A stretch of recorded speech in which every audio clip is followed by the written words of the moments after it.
ragaan waajjira investimentii godina Shawaa lixaarraa arganne akka mul'isutti godinichatti yeroo ammaa dhaabbileen investimentii 43 ta'an kaapitaala birrii biiliyoona 10 galmeessuun hojiilee investimentii adda addaa irratti hirmaachuun hojjechaa jiru. Dhaabbilee investimentii kanneen keessaa 10 oomisha meeshaalee ijaarsaa irratti, dhaabbileen investimentii 2 hoteelaa fi turizimii irratti kanneen hirmaatan yommuu ta'an, dhaabbileen 33 ta'an ammoo damee qonnaa irratti bobba'anii hojjechuu irratti argamu. Dhaabbilee investimentii damee qonnaa irratti hirmaatanii hojjechaa jiran keessaa aanaa noonnootti kan argamu dhaabbanni investimentii Naayil Developmentii jedhamu isa tokkodha. Dhaabbanni kun lafa hektaara 420 investimentiidhaan fudhate keessaa lafa hektaara 270 ol irratti oomishaalee midhaanii akkasumas kuduraalee gosa adda addaa oomishaa jira. Dhaabbatichi hojii dhabdoota aanaa noonnoo keessa jiran hedduufis carraa hojii uumeera. Obbo Taamiruu Mangashaa hojii gaggeessaa dhaabbatichaati.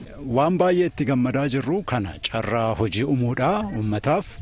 Kanaafuu akkuma asitti ilaalaa jirtanii hojjetoota yerootti kan hojjetanu guyyaatti kan hojjetanu 180 har'a kan jiru amma 250 hinga al tokko dhaabbaticharraa kontiraataan kan hojjetaa jiranuu 46.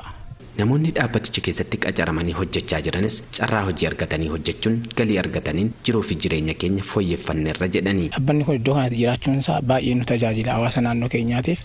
Anas amma jijjiiramee sadarkaa harka qalleeyyiin ture duratti amma yeroo kanatti immoo jijjiiramee mana ijaarradhee sadarkaa mana ijaarradhu keessa darbee amma sadarkaa guddinaa qabadheen jira. Dhaabbanni kun utuu as hin jirre qoraanis baadhee tureera. Dugda kootti amma nu fayyade rakkoo keenya irratti nu qaqqaba.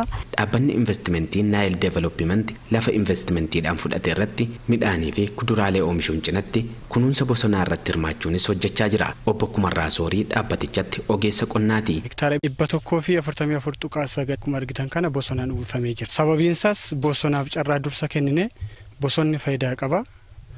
Bosonni jireenya ilma namaaf murteessaa waan ta'eef haala qilleensaallee kan jijjiiru waan ta'eef bosonaaf dursa kennine. Dhaabbanni kun bu'uuraalee misoomaa adda addaa hojjechuunis rakkoo bu'uuraalee misoomaa hawaasni naannichaa qaban furaafii jira. Kanarraa kan ka'es jiraattonni aanaa noonnoo dhaabbata kana akka qabeenya dhuunfaa isaaniitti ilaalu. Waan akka bishaan qulqulluu, kiliinika fayyaa, wantoota mana barumsaatiin wal qabatu, qulqullina barnootaatiin wantoota wal qabatu irratti wanta baay'ee naannoo kana irratti nu hojjetanii jechaadha. Daandiidhaan illee yeroo ibsaan isinii dhufan jedhan karaa irra baanii dhufanii daandicha nu ilaalan nu sirreessuudhaan wantoota baay'eedhaan nu gargaaraa jiru, nu gargaaraa turanis ammas immoo abdii bal'aa irraa qabna. Abbootii qabeenyaa godinicha keessatti hojiilee investimentii irratti hirmaatanii hojjechaa jiraniin namoota 4,500 oliif carraan hojii uumame akka jiru bakka bu'aan waajjira investimentii godinichaa Obbo Salamoon Taaddasaa ibsaniiru. Hanga yoonaatti kan carraa hojii hojjettoota keenyaa uuman naannoo 4,500 ol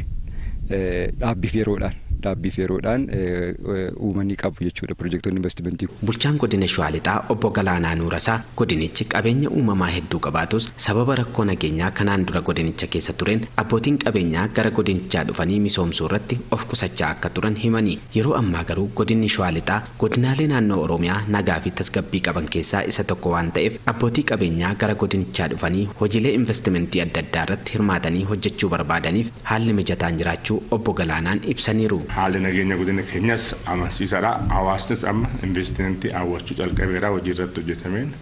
Kanaaf qaamoleen godinichatti investii gochuu barbaadan haalli nageenya godina keenyas amansiisaa ta'uusaa hubatanii yoo gara godina keenyaa dhufan simanneetoo deeggarsa barbaachisu taasisnee akka isaan horii isaanii dhangalaasanii ofis biyyas akka isaan fayyadan taasisuudhaaf qophii taasisaa jiru.